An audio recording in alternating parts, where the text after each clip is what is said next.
नमस्कार, स्वागत है आपका देवभूमि समाचार में। मैं हूं आपके साथ स्वीटी दीक्षित। बुलेटिन की शुरुआत करेंगे महत्वपूर्ण जानकारी के साथ। उत्तराखंड के मुख्यमंत्री पुष्कर सिंह धामी ने हल्द्वानी के उत्तराखंड मुक्त विश्वविद्यालय के 8वें दीक्षांत समारोह में शिरकत की।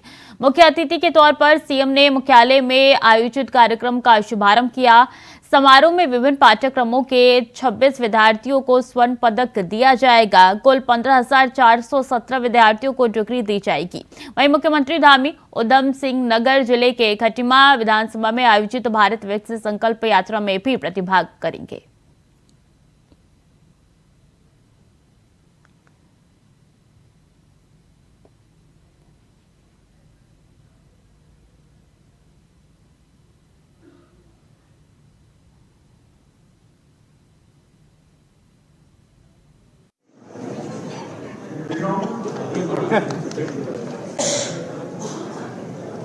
भारत माता की जय।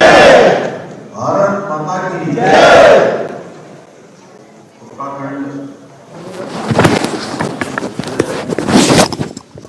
के दीक्षांत समारोह एवं अनेकों विश्वविद्यालय की योजनाओं के लोकार्पण एवं शिलान्यास के मुख्य राशि उत्तराखंड राज्य के उच्च शिक्षा मंत्री आदरणीय डॉक्टर धन सिंह रावत जी, विश्वविद्यालय के कुलपति प्रोफेसर ओम प्रकाश सिंह नेगी जी,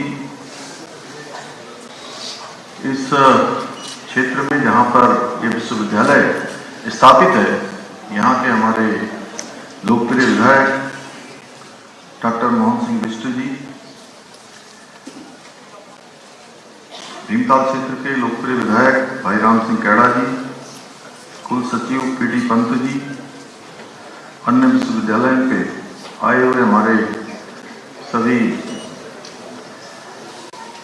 कुलपतिगण, भारतीय जनता पार्टी के जिलाध्यक्ष भाई प्रताप जी, यहाँ के मेयर डॉक्टर जोगेंद्र पाल रौतेला जी,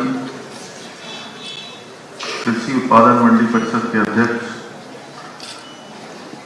डॉक्टर अनिल डब्बू जी, भाई दिनेश आर्या जी,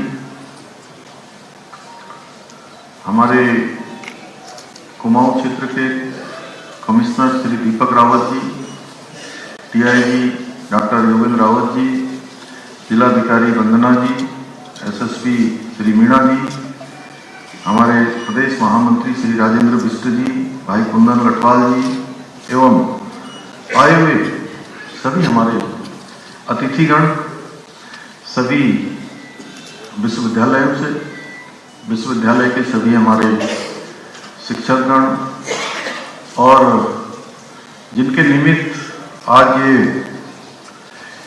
दीक्षांत समारोह आयोजित हो रहा है, ऐसे मेरे सभी प्रिय छात्र एवं छात्राएं, मैं सबसे पहले तो विश्वविद्यालय के 8वें दीक्षांत समारोह की आप सभी को मैं अपनी ओर से बहुत बधाई देता हूं, बहुत शुभकामनाएं देता हूं।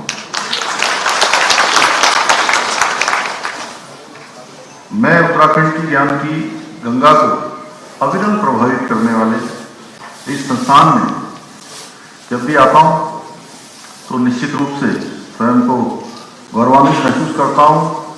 और आज चूंकि पहले से बहुत सारे कार्यक्रम पूर्व निर्धारित थे, लेकिन कभी भी कोई ऐसा अवसर होता है कि जब मुझे छात्रों के बीच में, नौजवानों के बीच में, अपने गुरुजनों के बीच में आना होता है, तो मेरी हमेशा एक प्राथमिकता रहती है कि अवश्य आप सबके बीच में पहुंचूं, भले ही कुछ समय के लिए पहुंचूं। तो आप सबके बीच में आकर मुझे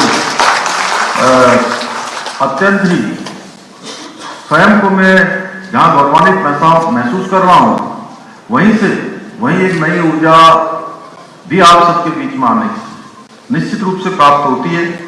मैं विश्वविद्यालय में कभी भी एक अतिथि के रूप में नहीं, बल्कि विश्वविद्यालय के एक सदस्य के रूप में, आप सबके पारिवारिक सदस्य के रूप में विश्वविद्यालय के कार्यक्रमों में सम्मिलित होता हूं। और मेरा लंबा कालखंड लगभग 10 वर्षों का बहुत कक्षा 12वीं के पढ़ाई के बाद मैं विश्वविद्यालय में गया और लंबे समय तक मुझे लखनऊ विश्वविद्यालय में पढ़ाई का अवसर प्राप्त हुआ। उस दौरान विश्वविद्यालय के सारे क्रियाकलापों से, हमारे चाहे कार्य परिषद हो, चाहे अन्य होने वाली गतिविधियां हों, सभी से नजदीक से उनको जानने का अवसर मुझे प्राप्त हुआ है।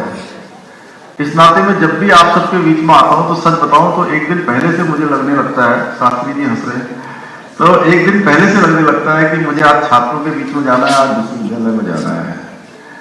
मैं सच बताऊं तो एक अंदर बहुत उत्सुकता रहती है कि जल्दी से जल्दी छात्रों के बीच में, आप सबके बीच में पहुंचूं।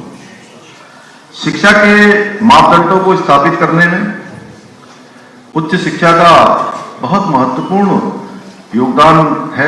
उच्च शिक्षा व्यक्ति और समाज, इसके निर्माण में न केवल एक सेतु का काम करती है, बल्कि उच्च शिक्षा की भूमिका व्यक्तित्व के निर्माण में भी बहुत महत्वपूर्ण है। उत्तराखंड में उच्च स्तरीय शिक्षा के माध्यम से उच्च कोटि के व्यक्तित्व का निर्माण करने में हमारा उत्तराखंड मुक्त विश्वविद्यालय बहुत बड़ी भूमिका अपनी प्रतिबद्धता के साथ आगे बढ़ाने का काम कर रहा है। मुझे प्रसन्नता है कि विश्वविद्यालय द्वारा विद्यार्थियों की प्रतिभा एवं क्षमता के आधार पर उनको विशिष्ट क्षेत्रों में तकनीकी एवं बौद्धिक रूप से सशक्त किए जाने का काम निरंतरता से विश्वविद्यालय कर रहा है।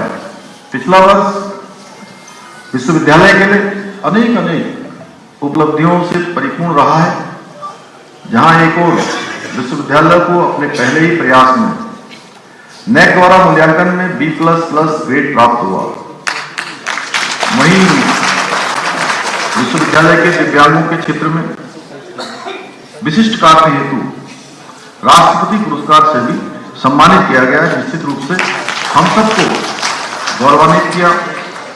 सभी उपलब्धियां विश्वविद्यालय के कुशल नेतृत्व और विश्वविद्यालय के शैक्षणिक, गैर शैक्षणिक कर्मचारियों के, विश्वविद्यालय के प्रत्येक सदस्य के अथक परिश्रम का प्रतिफल है। मुझे प्रसन्नता है कि विश्वविद्यालय लगातार शैक्षिक गतिविधियों के अतिरिक्त भी अन्य बहुत सारे अन्य गतिविधियों में भी लगातार विश्वविद्यालय के छात्रों के साथ काम कर रहा है। विश्वविद्यालय आगामी 8 और 9 फरवरी 2024 को भारतीय ज्ञान परंपरा के आध्यात्मिक तथा वैज्ञानिक दृष्टिकोण को लेकर उत्तराखंड राज्य का सबसे बड़ा विज्ञान सम्मेलन आयोजित किया जा रहा है। एक समय था, मुझे ध्यान है कि एक समय था जब लोग इस विश्वविद्यालय पर सवाल उठाते थे कि इस तरह की यूनिवर्सिटी का कितना आगे बढ़ पाएगी, कितना रिजल्ट दे पाएगी। लेकिन यहाँ के विद्यार्थियों ने, यहाँ के प्रोफेसर्स ने और यहाँ से निकले प्रोफेशनल्स ने इन बातों का जवाब अपने मुंह से नहीं दिया, बल्कि अपने कामों से, उन्होंने अपनी गतिविधियों से, अपने परिणाम से उन सबको जनता के सम्मुख, राज्य के सम्मुख, सबके सम्मुख रखने का काम किया है। मुझे देखकर खुशी होती है कि विश्वविद्यालय आज केवल प्रदेश में ही नहीं बल्कि देश में भी अपनी पहचान बना रहा है। मैं इन सब विशिष्ट उपलब्धियों के लिए विश्वविद्यालय के कुलपति जी को, नेगी जी को तथा यहाँ के प्रोफेसर्स को, यहाँ की पूरी टीम को, यहाँ के विद्यार्थियों को, सबको मैं अपनी ओर से बहुत बधाई देता हूँ। आज हमारे प्रधानमंत्री आदरणीय मोदी जी के नेतृत्व में संपूर्ण विश्व न केवल हमारी शक्ति और ज्ञान की परंपरा से परिचित हो रहा है, बल्कि आज विश्व के अन्य देश भी हमारा अनेक क्षेत्रों में आज हमारा अनुसरण कर रहे हैं। मैं अपने प्यारे विद्यार्थियों से कहना चाहता हूं कि आज पूरा विश्व आपके जैसे युवाओं के सामर्थ्य से लाभान्वित होने के लिए विभिन्न क्षेत्रों में आज लालायित है, आप सबका इंतजार कर रहा है। आप सभी जानते हैं वो समय नहीं है जब हम केवल एक काम सीखें और वही पूरे जीवन भर करें। अपस्किलिंग और रीस्किलिंग वह पैटर्न है जिसका अब हम सभी को पालन करना होगा। इंडस्ट्री की मांग भी लगातार बढ़ रही है, सेवाओं की जो प्रवृत्ति है वह भी लगातार बदल रही है। इसलिए हमें अपने कौशल को लगातार अपग्रेड करना होगा और जैसी समय की मांग है उस समय के अनुकूल स्वयं को बनाना होगा। मेरा मानना है कि जीवन में उत्साह, परिश्रम और संकल्प ये तीनों किसी भी लक्ष्य को पाने के लिए अत्यंत महत्वपूर्ण है, क्योंकि मैंने देखा है जीवन में अगर आपके अंदर उत्साह होगा, उमंग होगी, तो आपके अंदर ऊर्जा स्वतः ही आ जाएगी और वो ऊर्जा आपके अनेक कार्यों में उसको संकल्प से सिद्धि तक पहुंचाने में बहुत बड़ी मददगार होगी। आप जब उत्साह से अपने संकल्प को साकार करने के लिए परिश्रम करेंगे तो दुनिया की कोई भी शक्ति आपकी सफलता में बाधक नहीं बन सकती, मैं दावे के साथ कह सकता हूं। Sense of responsibility, purpose of life, दो ऐसी पटरियां हैं जिन पर आपके संकल्पों की गाड़ी बहुत तेजी से आगे दौड़ सकती है। आप सभी को एक क्लीन स्लेट के साथ आगे बढ़ना होगा और कुछ लोगों के मन में कई बार कुछ धारणाएं बन जाती हैं, सुनते सुनते विचारों के आसपास आने से, दिमाग में बहुत सारे बोझ के कारण से कि कुछ बदलने वाला नहीं है। उस लकीर को भी, और मैं कहूं कि जो जाला लग जाता है, धुंधला हो जाता है, उसको हमको हटाना होगा। यानी कि दिमाग को बिल्कुल कंसंट्रेट करते हुए, अपने कॉन्सेप्ट को बिल्कुल क्लियर करते हुए, अपने लक्ष्य की ओर, लक्ष्य को अपने जीवन का ध्येय मानते हुए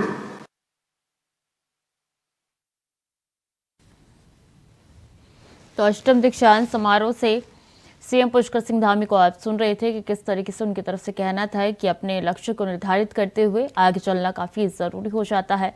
विश्वविद्यालय का दीक्षांत समारोह था। उत्तराखंड मुक्त विश्वविद्यालय में दीक्षांत समारोह का आयोजन किया गया था, जिसमें सीएम पुष्कर सिंह धामी ने शिरकत की। अमित चौधरी हमारे साथ जुड़ चुके हैं। अमित, ये कार्यक्रम काफी ज्यादा महत्वपूर्ण हो जाता है और जिस तरीके से सीएम धामी ने कहा है कि अपने लक्ष्य को निर्धारित करके चलना चाहिए, युवाओं में जोश भरने का काम कर रहे हैं मुख्यमंत्री।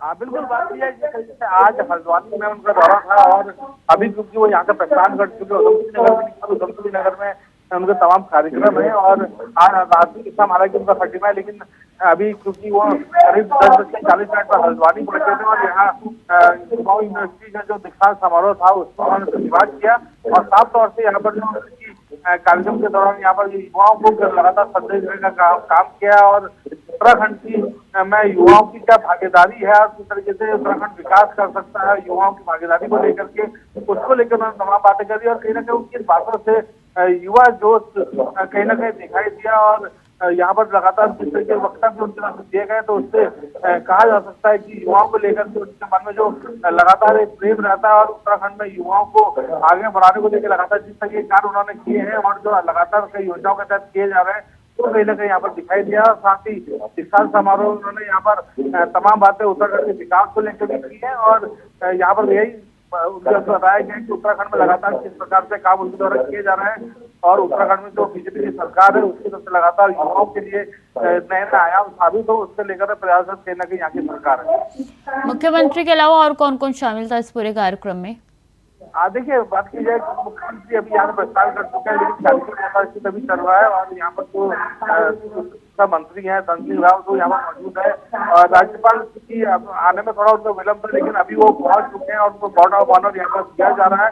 अब कार्यक्रम में राज्यपाल के साथ साथ यहाँ पर जो कैबिनेट मंत्री है धन सिंह रावत वो इस कार्यक्रम में भी फिलहाल शिरकत कर रहे हैं और तमाम भाजपा के जो चेहरे हैं, जो विधायक हैं, विस्तार विधायक की बात की जाए, लालपुर विधायक की बात की जाए, मंडी अध्यक्ष की बात की जाए, तमाम चेहरे यहाँ पर मौजूद हैं, संगठन के चेहरे मौजूद हैं और इस कार्यक्रम में लगातार यहाँ पर जो राज्यपाल पहुंचे हैं तो उनके साथ यहाँ पर अभी लगातार की जा रही है। मुख्यमंत्री ने इस मंच से युवाओं के अंदर जोश भरने का काम तो किया ही है, इसके साथ साथ एक संदेश देने का भी प्रयास इस मंच से किया गया है। अमित, बिल्कुल, बात की जाए जिस तरीके से यहाँ पर कार्यक्रम में पहुंचने का जो उनका संबोधन रहा तो युवाओं के लिए किस प्रकार से उत्तराखंड की धामी सरकार जो कार्य कर रही है, अभी यहाँ पर ग्लोबल समिट को लेकर के जो एक बड़ा लक्ष्य उत्तराखंड की सरकार के द्वारा हासिल किया गया है। और यहाँ पर रोजगार लगाने की बात की जाए, युवाओं को जिस प्रकार से यहाँ पर रोजगार मिले, युवा किस प्रकार से उत्तराखंड के आगे बढ़े और देश दुनिया में किस प्रकार से उत्तराखंड का नाम रोशन करे, उसको लेकर तमाम योजनाएं कहीं ना कहीं उत्तराखंड सरकार चला रही है। ये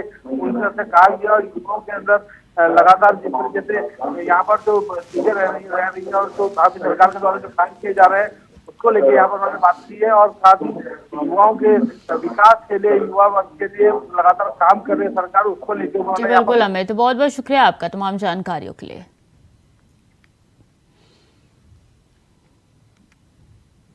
और बता दें अगली जानकारी काशीपुर से, जहां 28 और 29 दिसंबर को बीजेपी करेगी बैठक। लोकसभा चुनाव की रणनीति पर होगा मंथन। बैठक में समीक्षा के साथ नया एजेंडा होगा तय। प्रदेश के उच्च अधिकारियों के साथ ये बैठक होने जा रही है 28 और 29 तारीख को। तो बीजेपी यहां पे बैठक करने जा रही है। लोकसभा चुनाव की रणनीति इस बैठक में बनने जा रही है। मंथन होगा, बैठक में विचार विमर्श होगा और बैठक में समीक्षा के साथ नया एजेंडा तय किया जाएगा। 2024 के चुनाव को देखते हुए बैठक होने जा रही है। प्रदेश के उच्च अधिकारियों के साथ ये बैठक बीजेपी करने जा रही है। तो 28 और 29 की तारीख तय की गई है इस बैठक के लिए। लोकसभा चुनाव के मद्देनजर यहाँ पे रणनीति बनाई जाएगी, चर्चा होगी, विचार विमर्श होगा और मंथन भी किया जाएगा।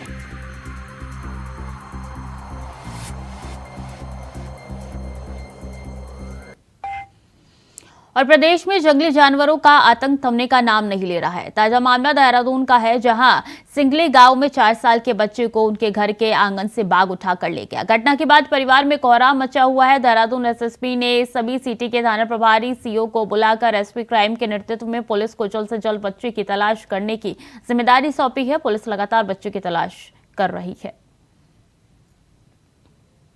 अभी कैंतुरा हमारे साथ जुड़ चुके हैं। अभी क्या अभी तक बच्चे का अता पता चल पाया है? बिल्कुल, ये जो देहरादून की जो घटना है, राजपुर के सिंगली गांव से ही इस बच्चे का अभी तक कोई सुराग नहीं लग पाया। वन विभाग की टीमें और क्षेत्र की जो टीमें हैं वो उन जगहों पर यहाँ पर तलाशी अभियान में जुटी हुई है जो जो संभावित जगह है। और साथ ही वन विभाग की जो विशेषज्ञ जो दस्ता है वो भी इस तरह से जुटा हुआ है कि जिस जिला की तरफ से हमला किया गया वो किन किन क्षेत्रों में जा सकता है और आने वाले दिनों में उसकी दहशत को किस प्रकार से और कम यहाँ पर किया जा सकता है, उन सब चीजों को लेकर यहाँ पर काम हो रहा है। लेकिन जिस प्रकार से गुंडार के हमले लगातार हो रहे हैं तो ऐसे में क्षेत्र में इस समय दहशत का माहौल बना हुआ है। लोग निश्चित कार्रवाई की मांग यहाँ पर कर रहे हैं और विभाग से ऐसे हमलों को रोकने की मांग लगातार यहाँ पर की जा रही है। जी, लगातार आतंक बढ़ रहा है बाघों का। वन विभाग की तरफ से क्या कदम उठाए जा रहे हैं, क्योंकि अब मामला हाथ से बाहर जाते हुए नजर आ रहा है? अभी देखिए, अगर पूरे उत्तराखंड में कहें तो पूरे उत्तराखंड में पिछले 1 साल में यानी जनवरी से लेकर अब तक के अगर हम आंकड़ों की बात करते हैं तो कई 66 मौतें अब तक जंगली जानवरों के हमले में यहाँ पर हो चुकी है, जिसमें 19 मौतें अब बाघ के हमले में हुई है, 5 मौतें आपके हाथी के हमले में हो चुकी है और कुछ मौतें ये कह सकते हैं कि गुलदारों के हमले में हुई है या दूसरे जो जानवर हैं। लगातार मानव और वन्य जीवों के बीच का जो संघर्ष है वो यहाँ पर लगातार बढ़ रहा है। ऐसे में जो आतंक का माहौल है वो उत्तराखंड के सिर्फ एक क्षेत्र में नहीं, उत्तराखंड के पर्वतीय क्षेत्रों के साथ साथ जो मैदानी जो क्षेत्र है वहां पर भी लगातार बढ़ने लगा है। अगर हम हरिद्वार की बात करते हैं तो हरिद्वार में पिछले 1 सप्ताह में 3 हमले यहाँ पर जंगली जानवरों के हो चुके हैं, 3 लोग घायल हो चुके हैं। आपके उधम सिंह नगर क्षेत्र में भी इसी तरह के हमले देखने को मिले हैं, नैनीताल क्षेत्र में इसी तरह के हमले देखने को मिले हैं और पहाड़ी जनपदों में तो लगातार, चाहे पौड़ी का क्षेत्र हो या उत्तरकाशी का क्षेत्र हो, टिहरी का क्षेत्र हो, वहां पर लगातार इस तरह की घटनाएं यहाँ पर आम होती हुई नजर आ रही है। ऐसे में वन विभाग की तरफ से सिर्फ आश्वासन यहाँ पर दिए जाते हैं, उचित कार्रवाई के नाम पर आश्वासन से काम नहीं चलेगा। वे जरूरी है कि धरातल पर उतर के सख्त से सख्त कार्य किए जाए। बहुत बहुत शुक्रिया आपका तमाम जानकारियों के लिए। और ज्योतिष पीठ के शंकराचार्य स्वामी अविमुक्तेश्वर आनंद सरस्वती ने हरिद्वार से शीतकालीन 4 धाम यात्रा की शुरुआत की। अपने आप में अनूठी इस पहल में शंकराचार्य 4 धाम के 4 मुख्य मंदिरों में प्रवास करेंगे। 1 हफ्ते तक चलने वाली इस शीतकालीन 4 धाम यात्रा में शंकराचार्य अपने भक्तों के साथ सबसे पहले खरसाली पहुंचेंगे। उसके बाद वो मुखवा और फिर उखी मठ होते हुए उनका अंतिम पड़ाव जोशी मठ में होगा। आपको बता दें कि इन सभी जगहों पर गंगोत्री, यमुनोत्री, केदारनाथ और भगवान बद्रीनाथ की शीतकालीन पूजा की जाती है। शंकराचार्य स्वामी अविमुक्तेश्वरानंद ने कहा है कि लोगों को शीतकालीन 4 धाम यात्रा के लिए जागरूक करने के उद्देश्य से ये शुरुआत की जा रही है। उत्तराखंड में 4 स्थानों पर उनका धाम बना हुआ है और उनकी यात्रा देश भर से सनातन धर्मी आकर के करते हैं। ठंड के कारण जिन स्थानों पर उन देवताओं की पूजा होती है वो स्थान दुरूह हो जाता है ठंडी के समय में, इसीलिए स्थान परिवर्तन करके दूसरी जगह उनकी पूजा करने की परंपरा है, नियम है। क्या होता है कि जब उस स्थान विशेष में जहाँ ठंड पड़ने वाली होती है, जहाँ आगे ठंडी के समय में दुरूह होने वाला है निवास आवागमन, वहाँ पर जब मंदिर का पट बंद होता है तो लोगों को ये संदेश चला जाता है कि अब तो दर्शन बंद हो गए, अब जब गर्मी आएगी तब खुलेंगे। हम अपनी इस शीतकालीन चारधाम यात्रा से लोगों को इस बात का ध्यान दिलाना चाहते हैं कि भगवान की पूजा बंद नहीं हुई है, यात्रा बंद नहीं हुई है, स्थान परिवर्तन हो गया है। और नए साल के आगाज के साथ जनवरी में राम मंदिर का भव्य उद्घाटन होने वाला है, तो वहीं दूसरी तरफ मुख्य विपक्षी दल कांग्रेस पार्टी केंद्र सरकार पर सवाल खड़े करते हुए नजर आ रही है। कांग्रेस की तरफ से किए जा रहे सवालों पर पलटवार करते हुए बीजेपी प्रदेश प्रवक्ता हनी पाठक ने कहा है कि जब से राम मंदिर बन रहा था तभी से कांग्रेस विरोध में थी, बल्कि कांग्रेस पार्टी का कहना था कि राम का कोई अस्तित्व नहीं है, जबकि पूरी जनता जानती है कि कांग्रेस सनातन विरोधी प्रक्रिया पर सहमत रहते हैं। सनातन विरोधी हैं, उनके बारे में कोई व्यक्ति क्या बोलेगा? वो खुद ही अपने आप को बताते हैं कि हम सनातन विरोधी हैं। जब राम मंदिर का निर्माण होने जा रहा था तब इनके पेट में दर्द था, और ये वही कांग्रेस पार्टी है जो ये कहती थी राम का कोई अस्तित्व नहीं है। कभी भी वहां पर अयोध्या गए तो 5 रुपए का बताशा भी नहीं चढ़ाना इन्होंने जरूरी नहीं समझा। आज सनातन की बात कर रहे हैं और जा रहे हैं मंदिरों में और बातें दिखा रहे हैं, ये उनके मुंह से शोभा नहीं देती है। सबको पता है, पूरी जनता को पता है कि ये सनातन विरोधी प्रक्रिया ये करते चले आए और करते रहते हैं। आज इनको रोना आ रहा है कि इनको श्वेत पत्र जारी करना चाहिए, वो जारी करना चाहिए, ये जारी करना चाहिए। तो पहले अपने घर में देखिए कि कितने ज्यादा पैसे जमा है, उसके श्वेत पत्र जमा करें और उसके बाद बात करें तो ठीक लगेगा। खबर देहरादून से है, जहां अंकिता भंडारी हत्याकांड मामले में सुनवाई चल रही है। बीते दिन बुलडोजर चालक दीपक ने कोर्ट में गवाही दी थी कि एसडीएम रेणु बिष्ट के कहने पर उसने वंत्रता रिजॉर्ट में बुलडोजर चलाया था, जिसको लेकर कांग्रेस बीजेपी पर निशाना साध रही है। करण महारा पर पलटवार करते हुए बीजेपी मीडिया प्रभारी मनवीर चौहान ने कहा कि कांग्रेस लगातार अंकिता भंडारी हत्याकांड मामले को लेकर राजनीति कर रही है। देखिए, कांग्रेस के प्रदेश अध्यक्ष या कांग्रेस के किसी की नेता के द्वारा किसी व्यक्ति पर कोई आरोप लगाया जाए तो वो आरोप सिद्ध नहीं होता है। और ये काल्पनिक जिस तरह से अनर्गल बयानबाजी कांग्रेस कर रही है, ये सिर्फ वो जो हमारे प्रदेश का जो विकास हमारी सरकार जो कर रही है, सिर्फ और सिर्फ उसके खिलाफ षड्यंत्र रच रही है, सरकार को बदनाम करने की कोशिश कर रही है। इसके अलावा कोई काम कांग्रेस का नहीं रही है। तो फिलहाल के लिए देवभूमि समाचार में इतना ही। खबरें लगातार जारी है, देखते रहे इंडिया वॉइस।